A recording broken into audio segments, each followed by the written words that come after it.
আসসালামু আলাইকুম। সবাই কেমন আছেন? আলহামদুলিল্লাহ আমরা সবাই ভালো আছি। প্রতিবারের মতো এবারও একটা মিক্সিং বোলে আমি 3 টেবিল চামচ পরিমাণ টক দই নিয়ে নিব।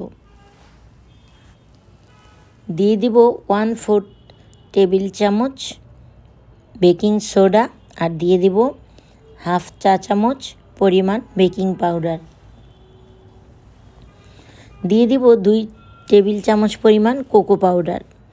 আজকে যে কেকটা আমি বানাতে চাচ্ছি একেবারেই একটা আনকমন কেক। এটাকে চাইলে আপনি অনেক ফ্লেভারে বানাতে পারেন। সাথে একটা ডিমও দিয়ে দিলাম। এখন দিয়ে দিলাম সয়াবিন তেল পরিমাণ মতো। আমি কিন্তু পরিমাণ কিছুই আপনাদের সাথে এগুলো আমি পরিমাণ উল্লেখ করি না, কারণ আমি আমার পরিমাণ মতো বানাই, যেটা আপনি কোয়ান্টিটি হিসেবে আপনি বানিয়ে নিতে পারেন। কারণ এখন কেউই কিন্তু রান্না জানে না এমন কেউ নেই। তো এখন আমি হার্শির চকলেট সিরাপ দিয়ে দিলাম কিছুটা। এই কেকটা আমি ময়দাতে বানাচ্ছি। ময়দাটা একটু চেলে নেব। ছোট একটা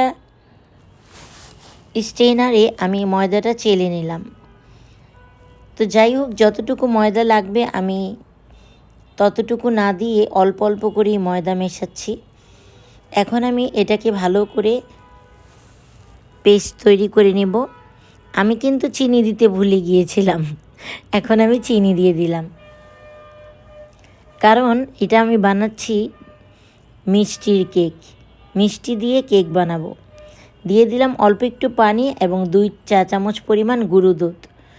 গুঁড়ো দুধ লিকুইড দুধ হিসেবে আমি এটাকে গুলিয়ে দিলাম, তো এই জন্য পানি আর একটু গুঁড়ো দুধ দিয়ে দিলাম।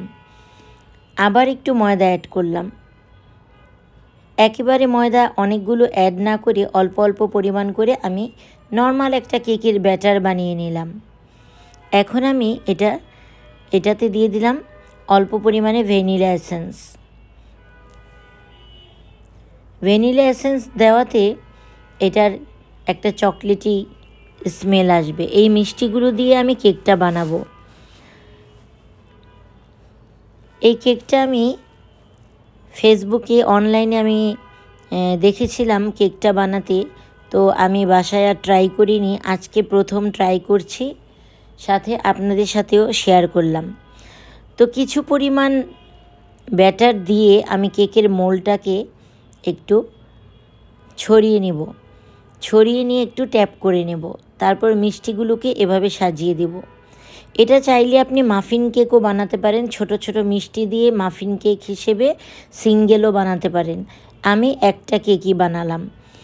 এটা যাতে দেখতে সুন্দর হয় তাই কাজু বাদাম দিয়ে দিলাম। মিষ্টির মাঝে মাঝে কাজু বাদাম দিয়ে দিলাম, আর মাঝখানে দিয়ে দিলাম একটু আখরোট। আর মিষ্টিগুলো দেয়াতে আমি চিনির পরিমাণ কিন্তু একেবারেই কম দিয়েছি।